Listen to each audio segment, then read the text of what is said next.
Hello friends, सभी को good morning. आप सभी को आपके अपने यूट्यूब चैनल KBSS स्टडी पर डेली करंट अफेयर्स के क्लास में सभी लोग का स्वागत करता हूं।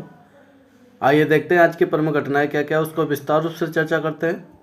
आज के दिवस के क्वेश्चन हम देख लेते हैं। विश्व सामाजिक कार्य दिवस कब मनाया जाता है, इसको याद रखना। हर साल 17 मार्च को मनाया जाता है विश्व सामाजिक कार्य दिवस। अब हम लोग देख लेते हैं मार्च के इंपॉर्टेंट डेज के बारे में, कौन कौन से इंपॉर्टेंट डेज है। 1 मार्च को बात कर लेते हैं, विश्व नागरिक सुरक्षा दिवस मनाया जाता है। 3 मार्च की बात करते हैं, विश्व वन्यजीव दिवस मनाया जाता है। 4 मार्च की बात कर लेते हैं, राष्ट्रीय सुरक्षा दिवस मनाया जाता है। 5 मार्च की बात कर लेते हैं, अंतर्राष्ट्रीय निरस्त्रीकरण दिवस मनाया जाता है। 6 मार्च की बात करते हैं, राष्ट्रीय दंत चिकित्सक दिवस मनाया जाता है। 7 मार्च की बात कर लेते हैं, जन औषधि दिवस मनाया जाता है। 8 मार्च की बात करते हैं, अंतर्राष्ट्रीय महिला दिवस मनाया जाता है। 9 मार्च की बात कर लेते हैं, राष्ट्रीय बारहवीं दिवस मनाया जाता है। 10 मार्च की बात करते हैं, अंतर्राष्ट्रीय महिला न्यायाधीश दिवस मनाया जाता है। 11 मार्च की बात करते हैं, धूम्रपान निषेध दिवस मनाया जाता है। 12 मार्च की बात कर लेते हैं, विश्व किडनी दिवस मनाया जाता है। 13 मार्च की बात कर लेते हैं, विश्व नींद दिवस मनाया जाता है।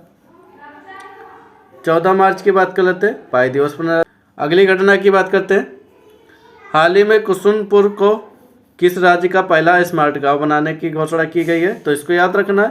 ये उड़ीसा का गाँव है जो कि इसको स्मार्ट गांव बनाने की घोषणा की गई है। अब बात आई उड़ीसा के बारे में, तो इसके बारे में फैक्ट देख लेते हैं। कैपिटल की बात करेंगे भुवनेश्वर है। सीएम की बात करेंगे मोहन चरण मांझी जी, वहाँ पर। गवर्नर की बात कर लेते हैं हरिबाबू जी है वहाँ पर। लोकसभा सीट की बात करते हैं 21 है। विधानसभा सीट की बात करते हैं 147 है।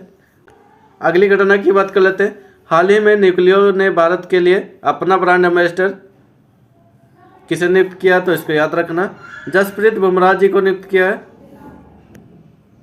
अगली घटना की बात कर लेते हैं, हाल ही में हिंदी भाषा के लिए साहित्य अकादमी पुरस्कार 2025 से किसे सम्मानित किया गया, तो इसको याद रखना, ममता कालिया जी को सम्मानित किया गया। अगली घटना की बात कर लेते हैं, हाल ही में भारत ट्राइब्स फेस्ट 2026 का आयोजन कहाँ पर किया गया, तो इसको याद रखना, नई दिल्ली में इसका आयोजन किया गया। अगली घटना की बात कर लेते हैं, हाल ही में ब्रिटिश बरगाभी में नामक एक नई ज्वारीय मछली की खोज कहाँ पर की गई है, तो इसको याद रखना, पश्चिम बंगाल में इसकी खोज की गई है। ब्रिटिश बरगाभी में नामक मछली की खोज की गई है। वेस्ट बंगाल के बारे में अनफैक्ट देख लेते हैं, कलकत्ता इसकी कैपिटल है। सीएम की बात कर लेते हैं, ममता बनर्जी है वहाँ पर। गवर्नर की बात करते हैं, आर्य रवि जी हैं। लोकसभा सीट 42 है। राज्यसभा सीट की बात करेंगे 16 है। और विधानसभा सीट की बात करेंगे 295 है।